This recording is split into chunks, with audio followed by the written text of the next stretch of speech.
stuff, let's get to our guest.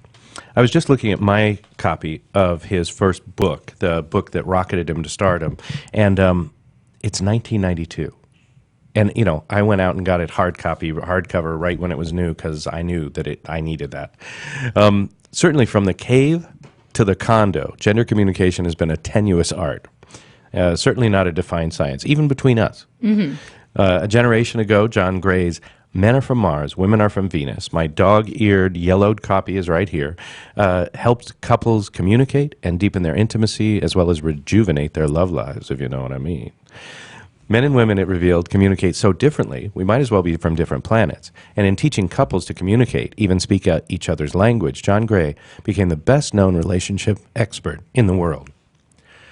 Now we're a generation and several bestsellers later, and John has now provided a 21st century update on the change in gender roles. Because I don't know about you, but I think it's way more confusing now than it was back then. Yeah. So if your gender communication lines and even gender identification lines have become sort of short circuits, it's time to ask the expert on our sexual gender gray matter. I'm delighted, honored, and really pleased to welcome back to our microphones John Gray, PhD. Hello, sir. Well, hello and good morning. It's a pleasure to be on the show with you. Thank you for being had, as we like to say. Hey, look around outside today, John. Where do you find yourself? I'm in the Bay Area near San Francisco. A beautiful, beautiful part of the world. All right. So, as I said, I have been a fan from the start, right? The original book, Men Are From Mars, Women Are From Venus, a practical guide to improving communication and getting what you want in relationships. This is the best-selling relationship book of all times. Is that true? It is true, and thank you for getting that early copy. People like you that helped me and helped a lot of other people find out about that book. Mm-hmm. Indeed. It's I think it's something in 100 countries and 45 languages. Now, where did the sort of germ of this start? There you were, a young man, a young PhD. What was it that fascinated you about this topic?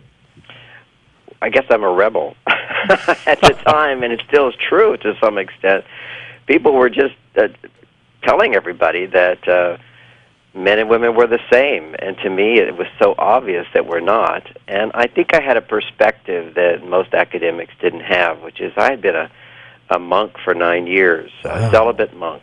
Wow. And I was the personal assistant to Maharishi of Transcendental Meditation. Oh, my gosh. He was like a dad to me, and I was his star, in a sense. I was a master meditator. They did my brain waves and all that, and they did big interviews in all the magazines about what happens in meditation, and I was the person they selected for that.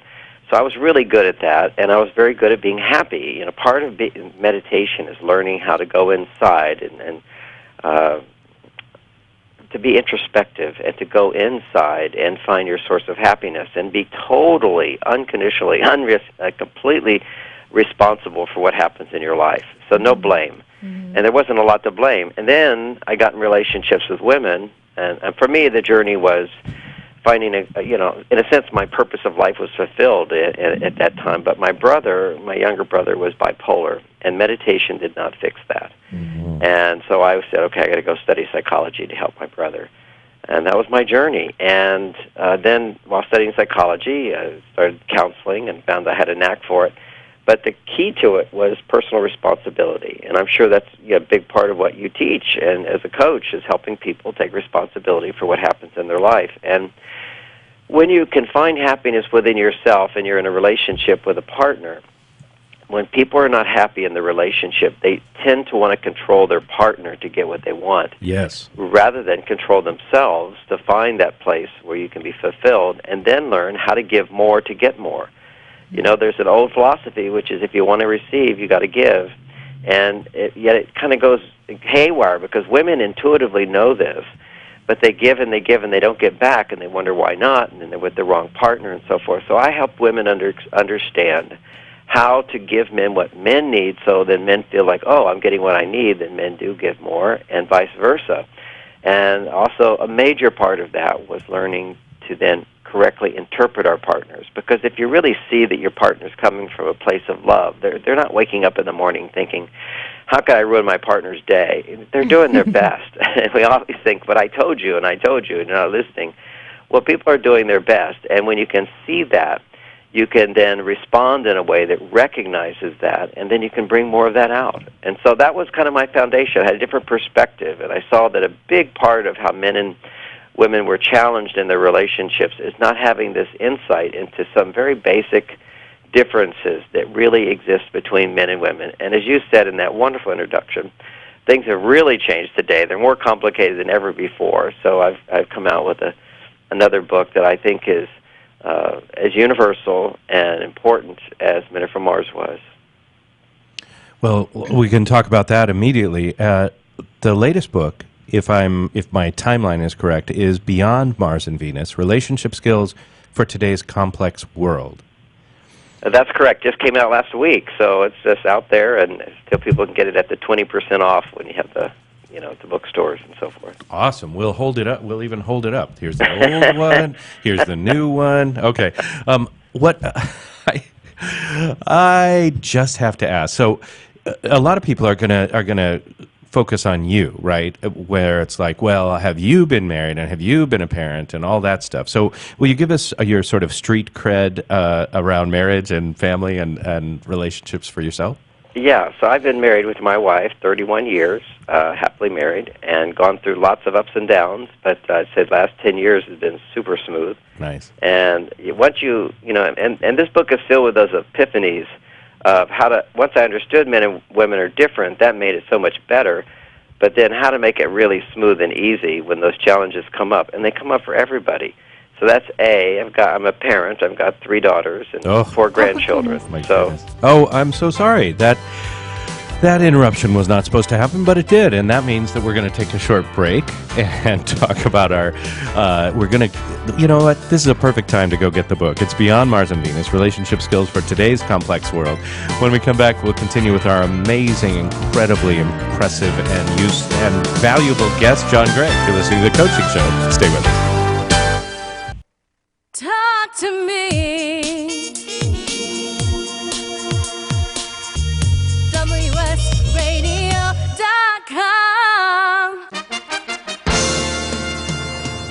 Accomplishment Coaching is proud to present the following fine programming. Accomplishment Coaching, where coaches lead and leaders coach. AccomplishmentCoaching.com. Welcome back to The Coaching Show with your host, Master Certified Coach Christopher McCullough.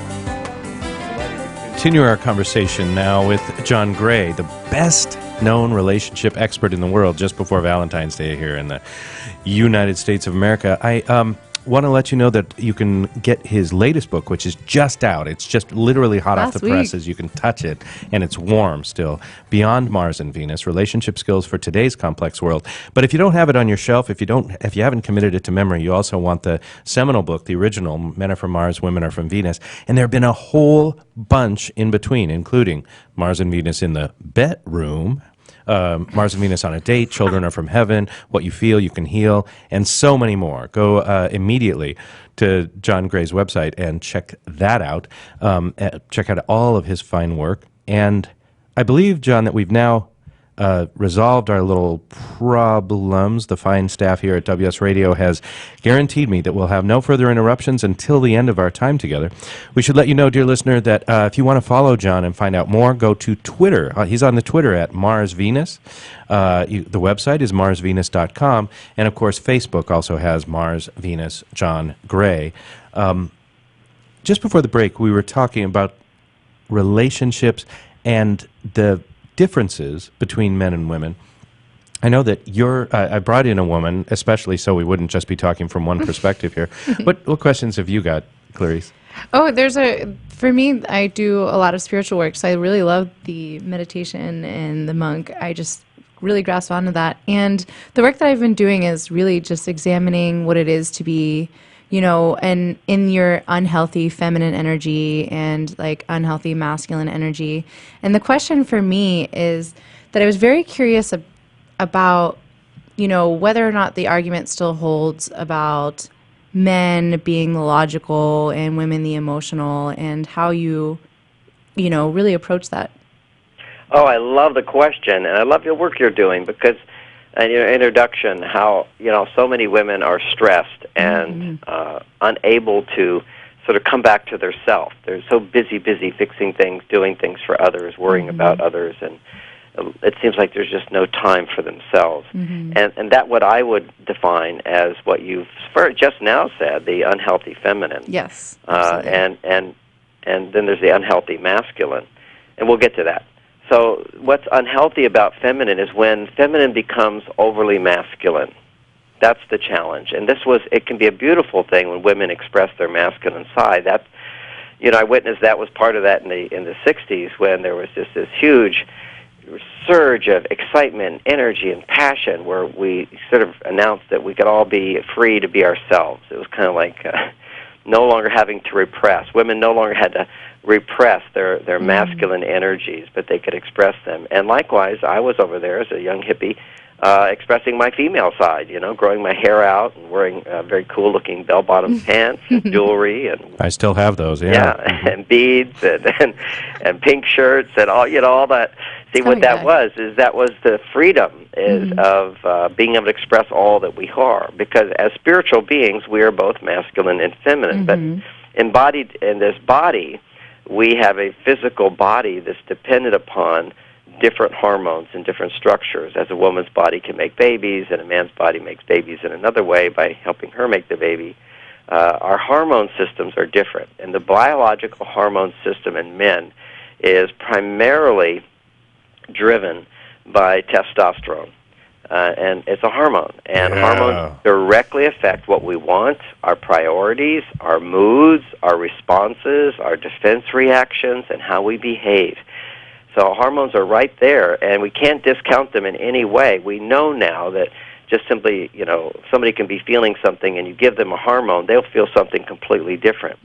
Having said that, I'm not a big fan of taking hormones, by the way. I'm a big fan of understanding what thought processes, what attitudes, what behaviors, what actions you can do, what interactions you can do that would stimulate testosterone, or what actions, etc., that you would do to stimulate estrogen. So just for those naysayers out there, the big difference between men and women that's indisputable, while they still try to, say that our brains are the same and so forth, which is basically not true, but, it's science, and there's always going to be people saying, but, global warming doesn't exist, and those kinds of things. So, that's a big debate. But nobody says that our hormones are the same, and nobody believes that hormones don't affect literally every aspect of our life. So now let's look at those hormonal differences between men and women. As a general theme, men need to make 10 to 30 times more testosterone to experience well-being and love. So if you don't have well-being, you cannot have your relationship. As I mentioned before, we need to find the happiness in our own life so we have something to share with somebody, so we're not like a vampire just sucking from them. We need to be giving. That's what the joy, when anybody's really happy, that the really happiness, the greater happiness comes from sharing and giving. And so anyway, but back to, I want to stay on this point, which is, so men need more testosterone. Men have more testosterone. I mean, 10 times more. Imagine you met somebody who was 10 times taller than you. It's hugely significant. Then the other side of it is women have between 10 and 20 times more estrogen than men, a happy, fulfilled woman, at parts of the month. And at other parts of the month, she has 20 times more progesterone. Her progesterone has to dominate. So it's fluctuating with women. And just as it fluctuates with women during her cycle, it also, her needs in a relationship fluctuate. And that's so significant to balance those two things. As though in the first part of her cycle, estrogen will double. Actually, it will go up to 10 times a man's estrogen levels in the first 5 days after her period. During the next 5 days, it will double. So it will become 20 times higher than a man's estrogen. And it's during those 5 days that a woman needs special that needs to be the Valentine's Day of the month, so to speak. That's when she needs her romantic date. Get a calendar out. Hold on. I got to write this down. That's right, yeah. That sounds about right, I think. So back to your question. And then the few days before, lots of cheesy pasta. I noticed. And then afterwards, if then after those 5 days, that 5-day window, then there's about 12 days before a period, and that's when biologically she needs to have her progesterone higher than her estrogen. And whereas progesterone wasn't a main player on the way up towards ovulation, it's a major player on the way down. And what stimulates progesterone has less to do with men, has less to do with an intimate relationship. That's that part of women that needs to take care of themselves more. Right. And that's what you're talking about in the introduction, is women who don't find time for themselves. What's happening is typically they have estrogen dominance and low levels of estrogen at that. Because they're over on their testosterone side, making lots of testosterone. When you make testosterone in the, we'll call it the masculine side of life, that's what stimulates testosterone. Those would be things like, working for money, sacrificing, rushing around, having to solve problems for people that you don't care about. These kinds of behaviors stimulate testosterone. More personal behaviors, more caring, nurturing, loving behaviors stimulate estrogen. And life is a balance of all those things. And when you're in a balance, and you're in an activity which is for you, not for others, but for you, progesterone gets produced. And research now shows that estrogen lowers women's stress levels during the first cycle, and progesterone lowers their stress during the second part of her cycle. So it's more complicated for women. and how's a man supposed to know? That's for sure. Most women don't know. So I carry a calendar with you. Just here's where I am, and so here's what I need. And it's also learning to communicate. But that leads us to the foundation to question, are men more logical or women more emotional? Right. And I think but anyway, I'll finish that one. But so what I did in my book is I explained that, I went through basically 12 very clear qualities of masculine energy that produce testosterone. Behaviors, attitudes, qualities that are associated with testosterone production. And behaviors, qualities, attitudes that are associated with estrogen, the female hormone. So that would be our male side, our female side. And then we come back to the answer to your question. Every person has a balance of masculine and feminine. Mm-hmm. And often we go out of balance, but on the masculine side, logic is a masculine quality. So if I'm too far on my estrogen side, if I'm too emotional, for example, and I'm a man, I'm going to become dysfunctional. When men's estrogen becomes too high, they become dysfunctional. So if I'm becoming too emotional, my salvation is to come back to my male side and do something logical, or do something that has to do with self-reliance, or something that has to do with independence. So these are different qualities of masculinity, and achieve detachment. Whereas for women, if they become too detached, too logical, they often can't sleep at night. They often they don't feel the inner happiness. They're unable to access their feelings of deep love, and so they want to come back to their feminine. So logic, women can be just as logical as men. But if women are only logical and they don't come back to their emotions, their vulnerability, they tend to be way, way more stressed than they need to be. I really love that. Yeah, I really love that. This is very instructional. I love it because all of your work, John Gray, is pretty consistent in terms of, hey, with awareness, we can make different choices, and we're still responsible for ourselves. That personal responsibility or self-responsibility, as the great Sir John Whitmore wrote about, like, we got to start with us first. But it also explains something for me, actually many things. One of the things my wife and I do is once a year, and it's coming right up, so I'm excited about it, we take separate vacations. She'll take the kids and go with family, and they'll go to a ski resort or something and just have a great time surrounded by family and tons of screaming kids and all the sisters and, And I take that week knowing that my wife and kids are happy and surrounded by love and being supported and having adventures, and I go away. I go on a bucket list trip to some island somewhere where people don't know, going to the Seychelles this year, just saying. And I get away from it all for a week. And we come back, and at the end of it, we're all very happy.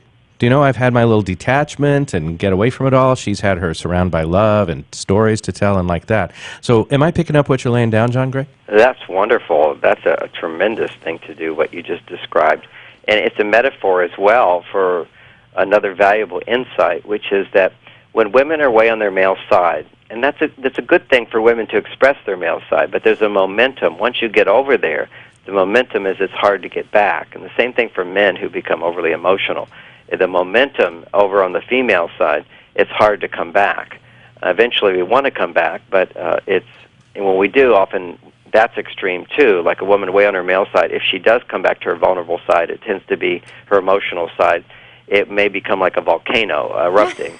And and for men, they go over to their emotional side, and they'll become very romantic sometimes, but then they swing back to their male side, and they shut down and won't talk for years. Right. Right. Man. I told you I loved you in 1972. That should have been enough. So I like what you're pointing to, though, because I think that each of us is sort of looking at where we're either a little to this or not quite I already there. know. Which is yours? Tell me. Oh, I definitely am far more on the masculine side because Really? I am a doer and I'm working and Producing results, sacrificing making the and- money. Yeah. And so that's the thing. Yeah, like I've been doing a lot of meditation and using essential oils and salts and grounding techniques. But yeah, it's so profound to actually just touch on, hey, doing things for you and Nice. working on that and how expansive that is and how important and how that Also- really just spreads everywhere. Those essential oils and stuff. Parties at your house for sure. John Well, Gray. let me point out that doing things for yourself is a progesterone producer for women primarily, and doing things where you depend on somebody else is an estrogen producer. That's called pair bonding. There's social bonding and self bonding, which is what you just described, taking time for yourself, and then the example of going and spending time with the family. That's social bonding. These are like really important experiences in a woman's life. And then there's another one called pair bonding, and pair bonding produces the estrogen, and also the oxytocin that allows testosterone to go down. So a key thing is to make that transition back from the momentum of being on your male side. There's another brain chemical, oxytocin, which makes that transition. So it's hard to shift from testosterone to estrogen, where you're being totally independent, male side, shifting to, okay, what do I depend on somebody else for, interdependence. How do I make that shift? It's going to a softer, more vulnerable side for sure, and it can even be scary for many women today. And ironically, the scare is that they'll look weak, or they'll be needy, or that doesn't feel strong. And it's not that strong independence that we all have to various degrees. It's a part of us that loves and is dependent and needs help. We all need help.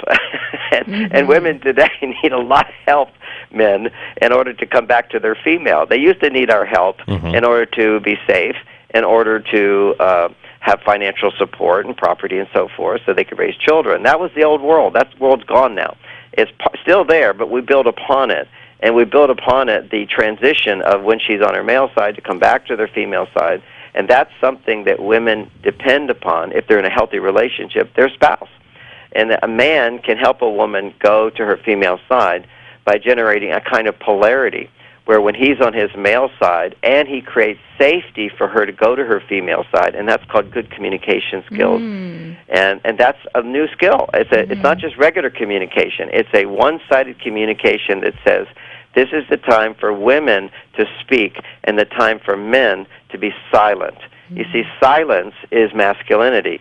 You know, you were just saying, Christopher, that you're going off to do your own thing, and your wife's going to go off and be in a noisy thing with a bunch of her sisters. They're all talking and sharing and interacting. Well, that's a very estrogen-producing event. Good. So when women talk and share how they feel, it's actually the major estrogen producer.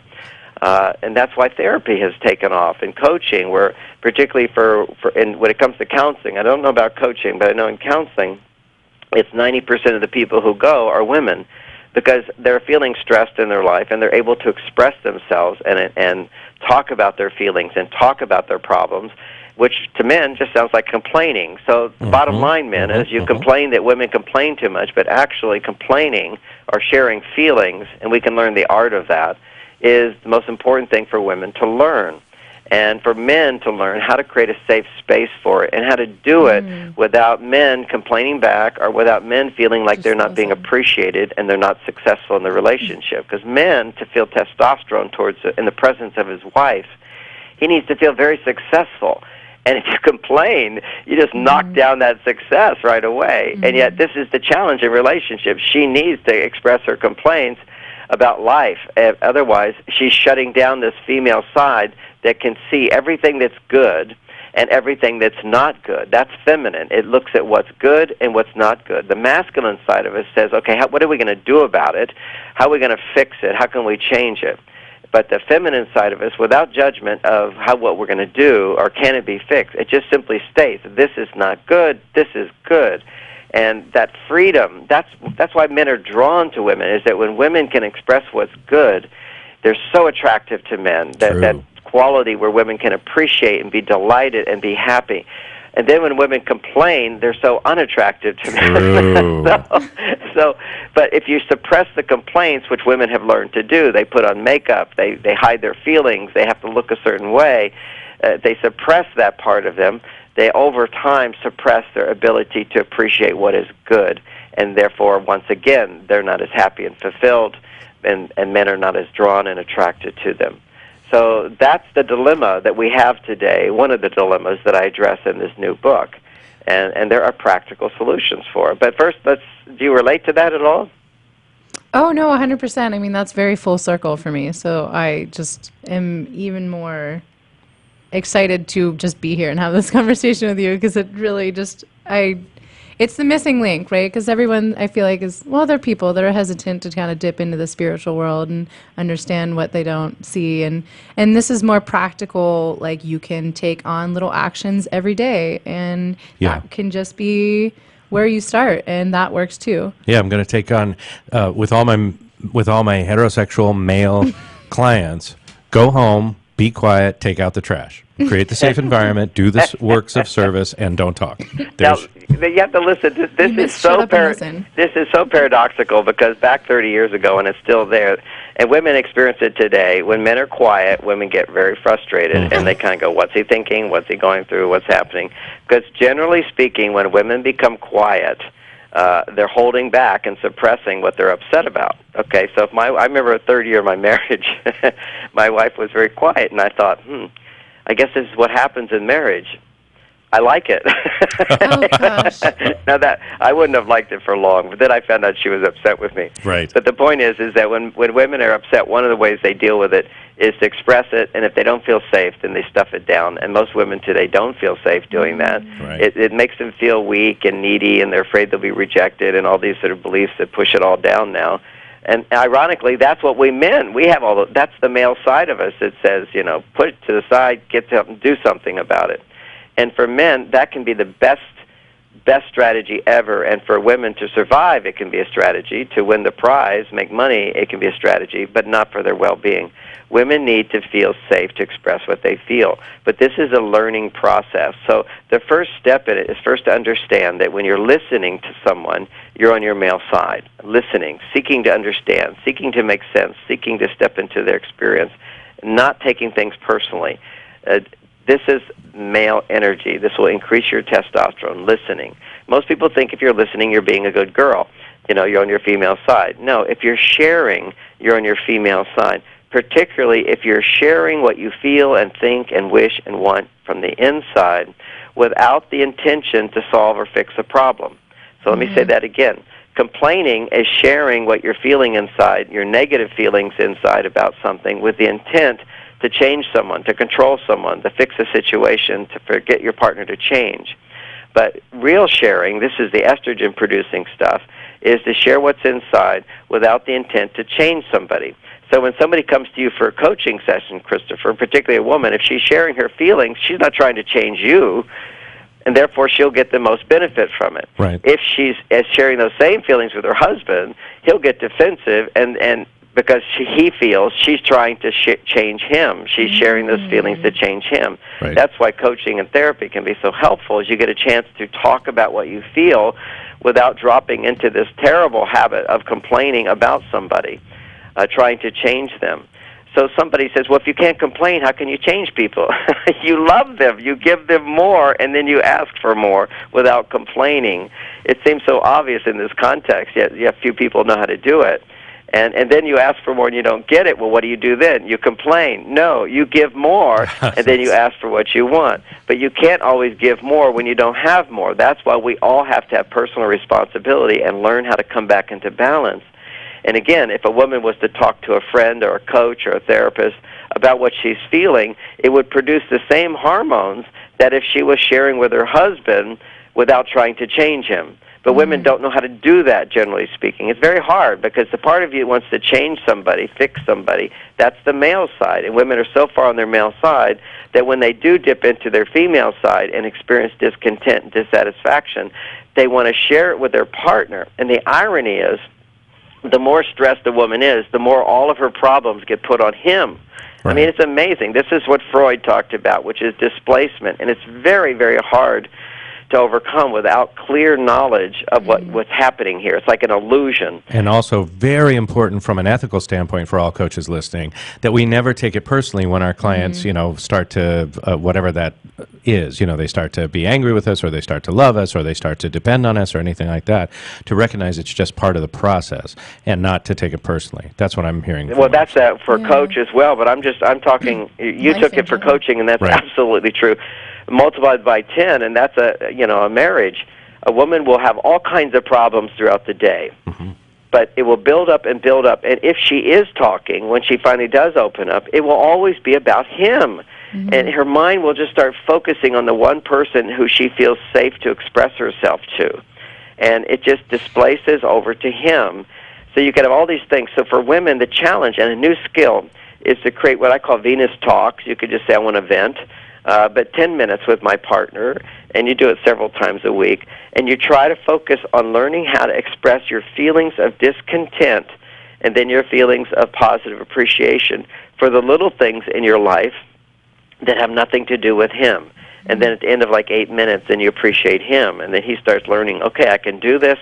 I can see this amazing phenomena that when women can talk about what's bothering them, they end up feeling really good, and I get to be the hero. And I can be quiet for 8 minutes, right? And I can be quiet for 8 minutes, okay? And then you end with a nice hug and go into different rooms so he's not tempted to try to give you solutions to what you were just saying, because that's belittling to women. A woman might say, oh my gosh, the computer wasn't working today, I couldn't get the printer working, it was so frustrating to me. And he says, well, you should have called so-and-so. Mansplaining, right, yeah. He'll immediately come in with a solution to it. And so she kind of feels like, I can't vent, I can't share with him because he's just going to want to offer a solution. I can solve it myself. Yeah. Drives me nuts. I want to make sure we've talked a lot about heterosexual relationships, some about long-term relationships, and Beyond Mars and Venus talks about today's complex world, and it seems like more and more types of relationships are being created every day. Right? There's Tinder dates, and where we talk only for 15 minutes. There's polyamory, polygamous communities. Do your writings, as you've sort of developed, do they apply to these new and often, at least for me, very confusing relationships?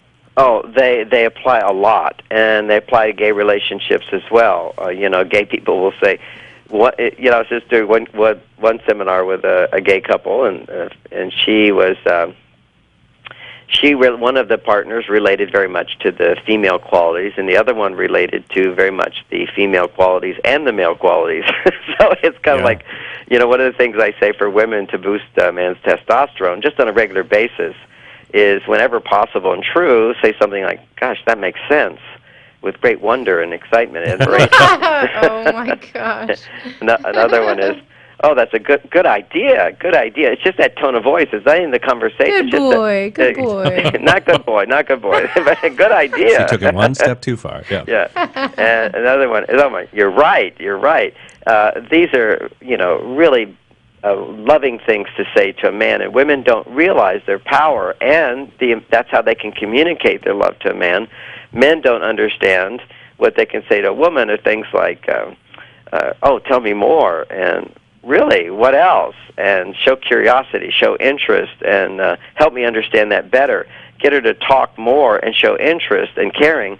That really boosts her estrogen levels. So we can know these things, and most men, the last thing they're going to say when a woman's upset about something or talking about something he's not that interested in, he's going to say, well, what else? Or help me understand that better.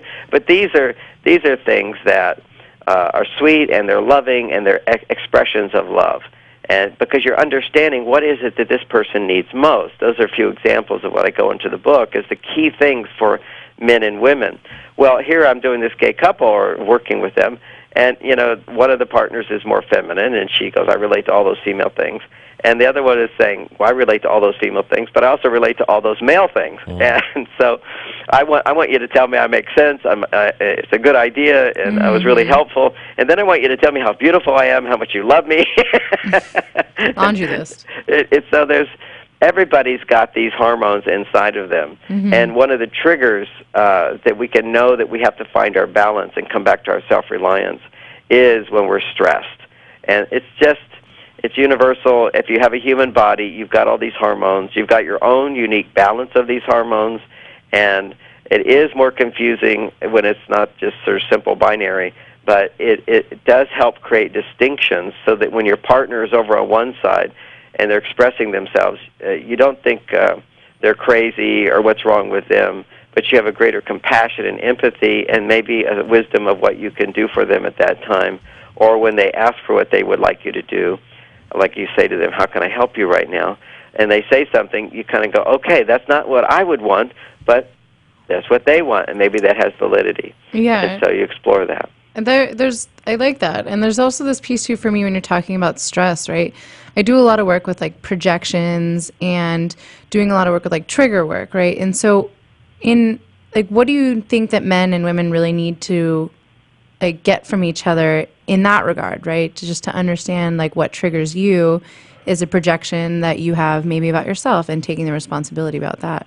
Well, projection is an advanced class, and that's really, really good when people can get that when they're upset with their partner, basically many times to a great extent they're projecting onto them what you're not looking at within yourself. So the foundation there is when to make it simple, so it's with projection or when it's with displacement or when it's just that you're unhappy. At any of those times, you will feel stressed. You will not feel loving. Generally with projection, you can't have positive projections, which is why people fall in love with the wrong people. Right. You go, oh my God, I've met the perfect person. But basically, when you're feeling out of sorts inside yourself, and even with positive projections, usually there's kind of an anxiousness that goes, oh, I hope this person will love me. So anytime you're in this anxious state, whether it be positive or negative, or a resistant state of frustration or anger, annoyance, irritability, all those states, all those unhappy feeling places, the first step is to not believe anything you're telling yourself, because you're telling yourself something that's making you unhappy. So don't believe it. Don't believe it, and so you don't act on it and you don't dwell on it. But what you do is you then look within yourself to what's going on, and there's different processes for that. And with projection, for example, you're really looking at what am I seeing in that person that may be inside of me or may have something to do with me. And that's the whole point of going into self-reflection, which is exploring. And that's why coaching can be really good, because it's easier to explore what's inside of you when somebody is looking at you and asking you questions. That's the key to it. I mean, I'm an amazing person for self-exploration because of my, years of meditation and mastering meditation. I have that self-reflection, but even still, to have somebody asking me questions, it just goes to another part of me. Because whenever you're interacting with somebody, what is going to happen is the part of you that relates to them wakes up. Otherwise, that part of you is asleep. And that gives you greater awareness, self-awareness, because they're looking at you and they're responding to you. That gives you the ability to go inside further to these caverns which we can't see. And since we're looking at projection, that's like when for those that don't understand that, you're walking around and you see somebody you hate and you don't even know them. Suddenly you hate them. That's just, they pushed a trigger button inside, which awakens some part of you that maybe that person was being arrogant, and you don't want to look at the fact that in some way you're arrogant inside as well. How dare you? Looking at those things, I find the most powerful way to do it is for women, is to look at their emotions, and for men, to look inside at what your emotions are, because your emotions are ruling everything when it comes to hormones, and moods and so forth, and so to go in there and look at that, but when we deal with emotions in therapy and coaching, emotions for men is very important, because usually when men are stressed, they're over on their female side. So you want to start with where they are. Okay, what's going on inside? What are you feeling? But then with men, go more towards the direction of, okay, what do you think about that? Be more analytical. What happened? 4 analytical questions to help strengthen masculine energy is what happened, what didn't happen that you think should have happened or could have happened. So what happened? what else happened? What else happened that's disturbing you? What didn't happen? And then, well, now what could be happening? What are your concerns? And then you go into what should have happened. So you're in basically the problem-solving mode, you're in the analytical mode, and you're in the detached mode. What that does for men is it brings them back to their male side. And from their male side, then they can access their emotional female side from a place of love rather than from a place of fight or flight. Because when men, the bottom line is when men are feeling fight or flight, this is an interesting distinction for everybody to know, is when men are feeling fight or flight, their testosterone levels will surge first to solve the problem. Right. Now, if you lose confidence, that's where your fight or flight kicks in. You're going to have adrenaline get produced, which says, okay, what do? I need extra energy for this. But as soon as you have fear, an enzyme called aromatase gets produced, and aromatase converts your testosterone into estrogen, and that's where you experience fear, anxiousness, anger, irritability. It's from the estrogen side. So it was a complete wrong conclusion, and it's now been changed in science, that when men are aggressive, it's because they have high testosterone. No, it's because they had high testosterone, which converted into high estrogen, and it's only estrogen that causes men to be aggressive. That's And so violent interesting. and mean That is and Wow. cruel. Yeah. It's again, it's like we need as men to come back to our masculine side, and particularly at times of big distress, you want to come back to be cool, calm, and collected, which is why all of the traditions, when we talk about spirituality, these spiritual traditions that taught meditation, quieting the mind, primarily taught them for men. Right. Now, see, as women are more on their male side, it's helpful for them to quiet the mind, but even more helpful, just to keep in mind, to express how they feel. It also harkens back to Clarice's earlier question about logical and those sort of old stereotypes. Our time is flying by. We've got about 10 minutes left. John Gray, would you be okay if we started going into sort of a rapid fire thing? I know there are a lot of topics that people would want to hear from you on.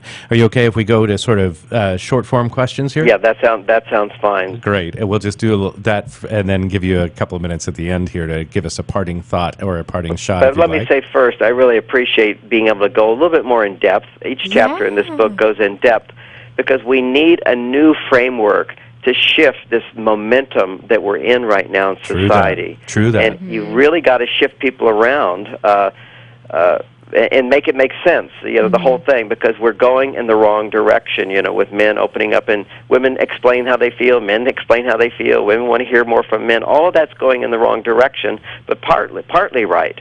So if you're having problems in your relationship, you generally are doing the wrong things, and it's not your partner only who's doing the wrong things, and we have to be responsible for that. So that's why I wrote Beyond Mars, Venus. Okay. Beautiful. And I don't know about you, Clarice, but I'm mapping a lot of this onto some of the turmoil in our country right now, too, and some of the people at the top. But let's not go there right now. That's another show, perhaps. All right, so rapid fire question. First of all, with the rise of technology and the grinders and the Tinders and like that, and for that matter, polyamory, and a lot of people out there doing a lot of things with very little connection. I know, John, you and I came up at the same at a time when you went to the bar or the ashram or wherever you were, and those were your choices, right? Everybody here is a potential partner, but now with technology, there's seemingly unending partners and playthings and whatnot available. So my question is monogamy doomed? No. What happens, just like our country's not doomed, we'll go to one extreme and then go back to the other. and in the middle point, things will be really good. I'm always on that. Everybody's tangent. always going left, right. And same thing, what's happening is relationships are degenerating for one part of society tremendously, and people will experience the emptiness of it. Yeah. The immediate gratification Young leaves us. people. Mm-hmm. It changes the brain to where you're unable to appreciate and sustain long-term positive feelings, and which would be, well, that's a whole other book I wrote on dopamine. Yes. But anyway, there is. We're going to go in that direction. People are going to be completely disturbed by it because it's empty. It's an end road. It doesn't help you to grow and love. And there'll be others who are interested in what we talk about, which is how to grow and love. Once they experience the immediate gratification doesn't leave you feeling good over a long period of time. But, if I'm eating a bag of Oreos, it tastes really, really good. And then afterwards you feel awful. So it's that's when you decide not to pick up another bag of Oreos. What I'm curious in, or about is the. Do you feel that there's a difference in relationship at different stages in life?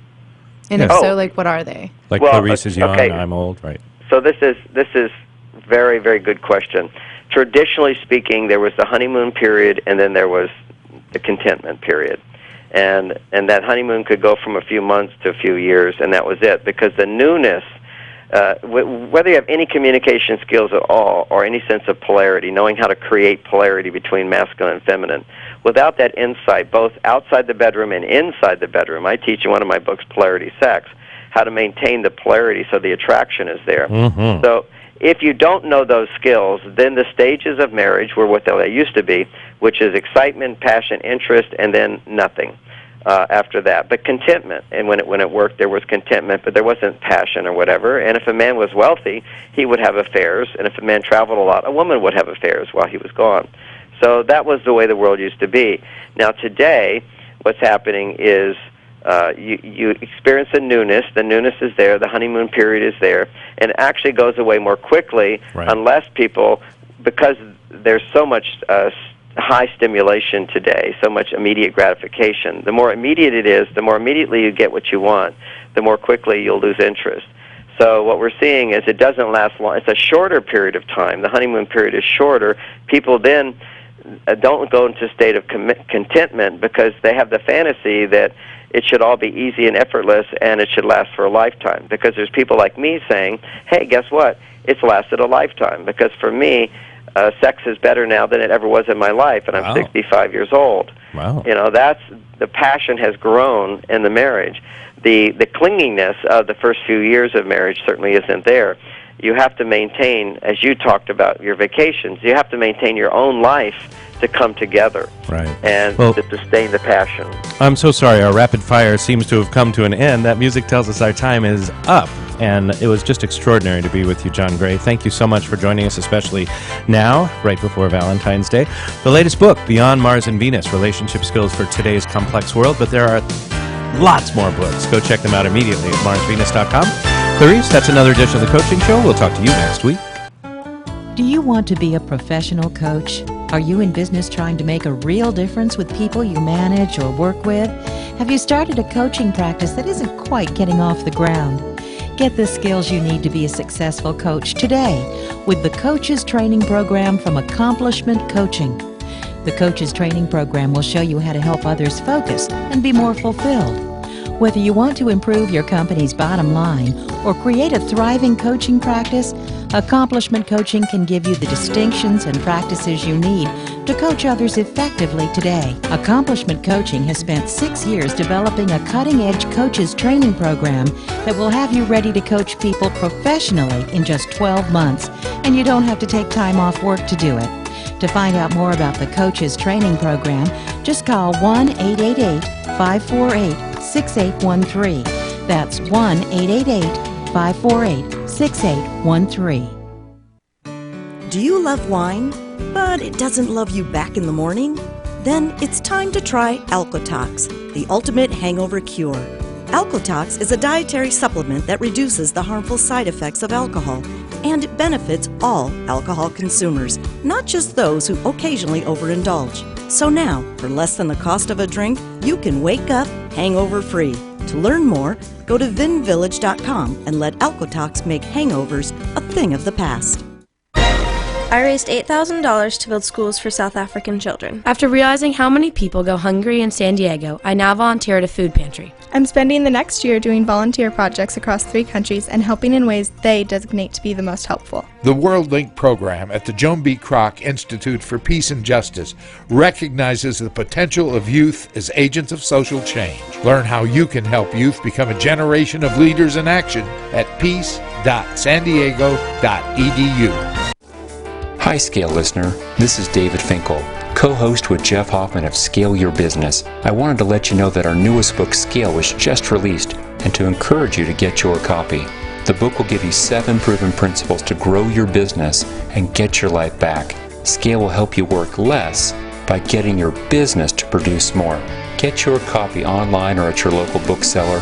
For more information, visit us online at scaleyourbusinesstoolkit.com. Hi, this is Rob Barnett, CEO and founder of VinVillage.com and the Wine and Dine Show on Vin Village Radio. Do you have a wine, event, product, or service to promote? Then contact VinVillage.com to reach thousands of wine lovers across the country.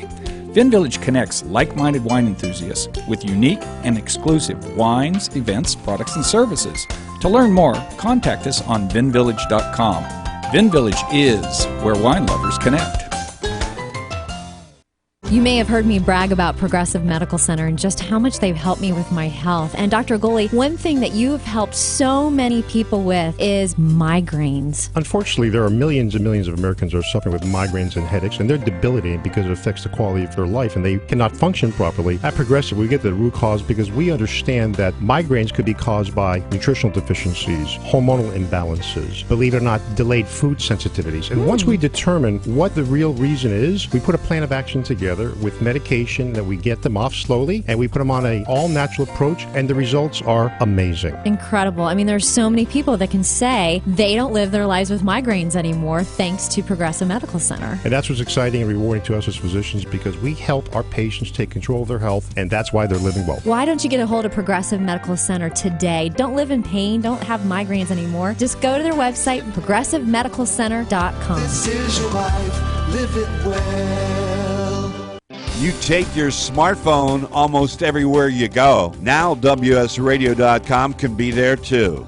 Search WS Radio in the Play Store for your Android devices or iTunes for Apple, and download the WS Radio application.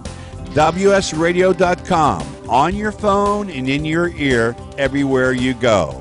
Download the WS Radio application. Do it now. It's very easy. WSRadio.com. Thank you for listening to WS Radio. Improve your business and your life with useful information from experts and thought leaders. WS Radio is radio with ROI.